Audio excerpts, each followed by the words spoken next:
Then apparently, crossing my incoherent note and reaching me Saturday afternoon, September 8th, came that curiously different and calming letter, neatly typed on a new machine.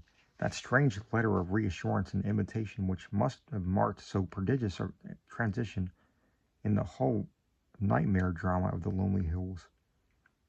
Again, I will quote from memory, and seeking for special reasons to preserve as much of the flavorous style as I can. It was postmarked Bellows Falls as the signature as well as the body of the letter was typed, as is frequent with beginners in typing. The text, though, was marvelously accurate for a tyro's work, and I concluded that Akeley must have used the machine at some previous period, perhaps in college. To say that the letter relieved me would be only fair, yet beneath my relief lay a substratum of uneasiness. If Akeley had been sane in his terror, was he now sane in his deliverance? And the sort of quote-unquote improved rapport mentioned, what was it? The entire thing implied such a diametrical reversal of Akeley's previous attitude, but here is the substance of the text, carefully transcribed from a memory in which I will take some pride. Townsend, Vermont, Thursday, September 6th, 1928. My dear Wilmarth, it gives me great pleasure to be able to set you at rest regarding all the silly things I've been writing you. I say quote-unquote silly, although by that I mean my frightened attitude rather than my descriptions of certain phenomena. Those phenomena are real and important enough. My mistake had been in establishing an anomalous attitude towards them. I think I mentioned that my strange visitors were beginning to communicate with me, and to attempt such communication. Last night, this exchange of speech became actual. In response to certain signals, I admitted to the house a messenger from those outside, a fellow human, let me hasten to say. He told me much that neither you nor I could even begin to guess, and showed clearly how totally we had misjudged and misinterpreted the purpose of the Outer Ones in maintaining their secret colony on this planet. It seems that the evil legends about what they have offered to men and what they wish to in connection with the Earth are wholly the result of an ignorant misconception of allegorical speech. Speech, of course, molded by cultural backgrounds and thought habits, and vastly different from anything we dream of. My own conjectures, I feel freely own, shot as widely past the mark as any of the guesses of illiterate farmers and savage Indians. What I had thought morbid and shameful and ignominious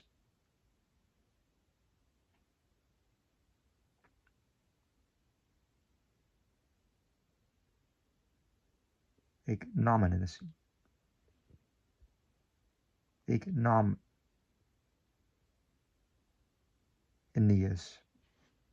is in reality awesome and mind expanding and even glorious. My previous estimate being merely a phase of man's eternal tendency to hate and fear and shrink from the utterly different. Now I regret the harm I have inflicted upon these alien and incredible beings in the course of our nightly skirmishes. If only I had consented to talk peacefully and reasonably with them in the first place. But they bear me no grudge, their emotions being organized very differently from ours. It is their misfortune to have had as their human agents in Vermont some very inferior specimens. The late Walter Brown, for example, he prejudiced me vastly against them. Actually, they have never knowingly harmed men, but have often been cruelly wronged and spied upon by our species. There is a whole secret cult of evil men. A man of your own mystical erudition will understand me when I link them with Hastur and the Yellow Sign, devoted to the purpose of tracking them down and injuring them on behalf of monstrous powers from other dimensions. It is against their aggressors, not against normal humanity, that the drastic precautions of the Outer Ones are directed. Incidentally, I learned that many of our lost letters were stolen not by the Outer Ones, but by the emissaries of this malign cult.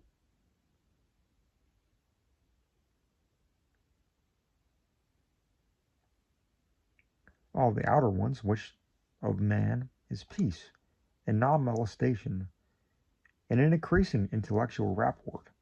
This latter is absolutely necessary now that our inventions and devices are expanding our knowledge and emotions, and making more and more impossible for the Outer Ones necessary outposts to exist secretly on this planet.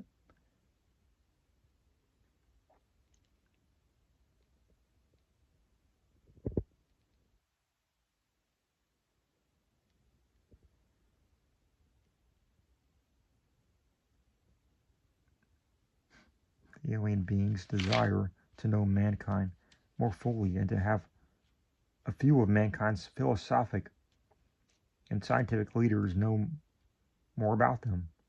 With such an exchange of knowledge, all perils will pass, and a satisfactory modus vivendi be established. The very idea of any attempt to enslave or degrade mankind is ridiculous. As a beginning of this improved rapport, the Outer Ones have naturally chosen me,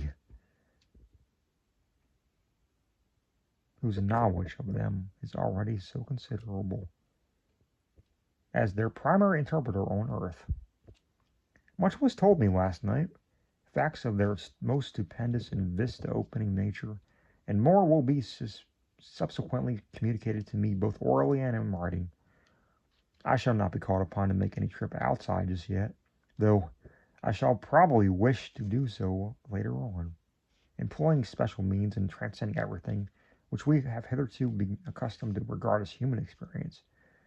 My house will be besieged no longer. Everything has reverted to normal, and the dogs will have no further occupation. In place of terror, I have been given a rich boon of knowledge and intellectual adventure which few other mortals have ever shared. The outer beings are perhaps the most marvelous organic things in or beyond all space and time, members of a cosmos-wide race, of all which other life forms are merely degenerate variants.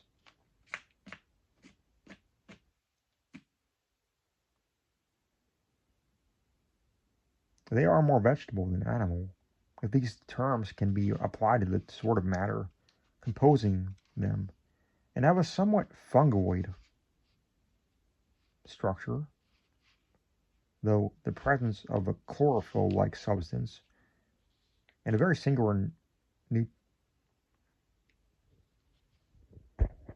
nutritive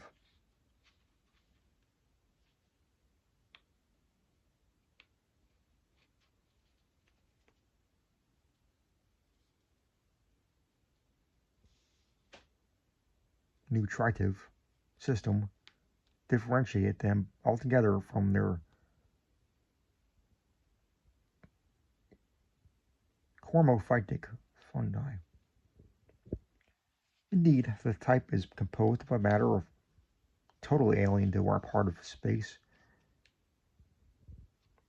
with the electrons having a wholly different vibration rate. That is why the beings cannot be photographed on ordinary camera lens films and placed with our known universe, and even our own eyes can see them. Even though our own eyes can see them. With proper knowledge, however, Any good chemist could make a photographic emulsion which would record their images. The genus is unique in its ability to traverse the heatless and airless interstellar void in full corporeal form, and some of its variants cannot do this without mechanical aid or curious surgical transpositions. Only a few species have the either resisting wings characteristic of the Vermont variety. Those inhabiting certain peaks in the old world were brought in other ways. Their external resemblance to animal life and the sort of structure we understand as material is a matter of parallel evolution rather than of close kinship. Their brain capacity exceeds that of any other surviving life form, although the winged types of our hill country are by no means the most highly developed. Telepathy is their usual means of discourse, though they have rudimentary vocal organs which, after a slight operation, for surgery is an incredibly expert and everyday thing among them, can roughly duplicate the speech of such types of organism as still use speech. Their main immediate abode is still an undiscovered and almost lightless planet at the very edge of our own solar system. Beyond Neptune and the ninth in distance from the Sun, it is, as we have inferred, the object mystically hinted at as Yuggoth in certain ancient and forbidden writings, and it will soon be the scene of a strange focusing of thought upon our own world in an effort to facilitate mental rapport. I would not be surprised if astronomers became sufficiently sensitive to these thought currents to discover Yuggoth when the other outer ones wish them to do so. But Yuggoth, of course, is only the stepping stone. The main body of the beings inhabits strangely organized abysses wholly beyond the utmost reach of any human imagination. The space-time globule, which we recognize as the totality of all cosmic entity, is only an atom in the genuine infinity which is theirs. And as much of this infinity as the human brain can hold is eventually to be opened up by me, as it has been to not more than 50 other men since the human race has existed. You will probably call this raving at first, Mulmarth, but in time you will appreciate the titanic opportunity I've stumbled upon. I want you to share as much of it as is possible, and to that end, I must tell you thousands of things that won't go on paper. In the past, I have warned you not to come with me. Now that all is safe, I take pleasure in rescinding that warning and inviting you. Can't you make up a trip up here before your college term opens? It would be marvelously delightful if you could. Bring along the phonograph record and all my letters to you as consultative data.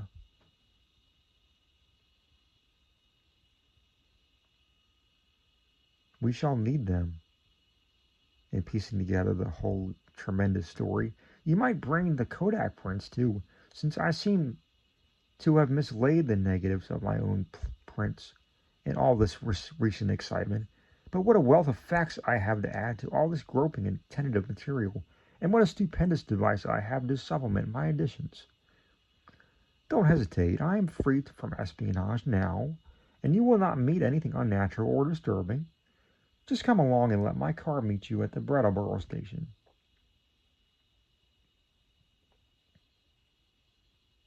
Prepare to stay as long as you can, and expect many an evening of discussion of things beyond all human conjecture. Don't tell anybody about it, of course, for this matter must not get to the promiscuous public. The train service to Brattleboro is not bad. You can get a timetable in Boston, take the B&M to Greenfield, and then change from the brief remainder of the way. I suggest you're taking the convenient 4:10 p.m. standard from Boston. This gets into Greenfield at 7:35, and at 9:19, a train leaves there, which reaches Brattleboro at 10:01. That is weekdays. Let me know the date, and I'll have my car on hand at the station. Pardon this typewriter, but my handwriting has grown shaky of late. As you know, I do not feel equal to long stretches of script. I got this new Corona in Brattleboro yesterday. It seems to work very well. Awaiting word, and hoping to see you shortly with the phonograph record and all my letters and the Kodak prints. I am, yours in anticipation, Henry W. Akeley.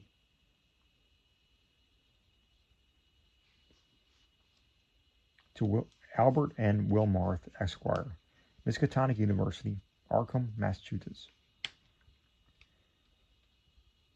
The complexity of my emotions upon reading, rereading, and pondering over this strange and unlooked-for letter is past adequate description. I have said that I was at once relieved and made uneasy, but this expresses only cruelly the overtones of diverse and largely subconscious feelings which comprise both the relief and the uneasiness. To begin with, the thing was so antipodically at variance with the whole chain of horrors preceding it.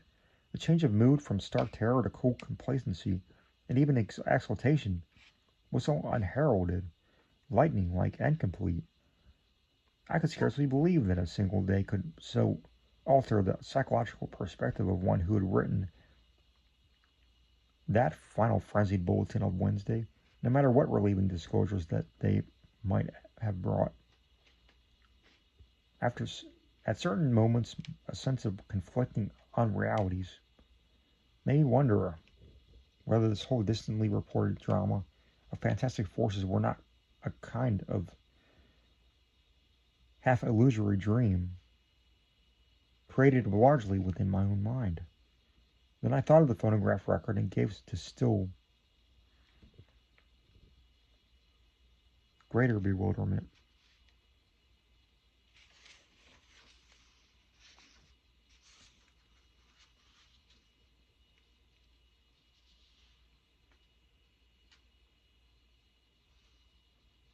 The letter seemed so unlike anything which I could have been expected. As I analyzed my impression, I saw that it consisted of two distant phases. First, granting that Akeley had been sane before and was still sane, and the indicated change in the situation itself was so swift and unthinkable. And secondly, the change in Akeley's own manner, attitude, and language was so vastly beyond the normal or the predictable. The man's whole personality seemed to have undergone an insidious mutation, a mutation so deep that one could scarcely reconcile his two aspects with the supposition that both represented equal sanity. Word choice, spelling, all were subtly different.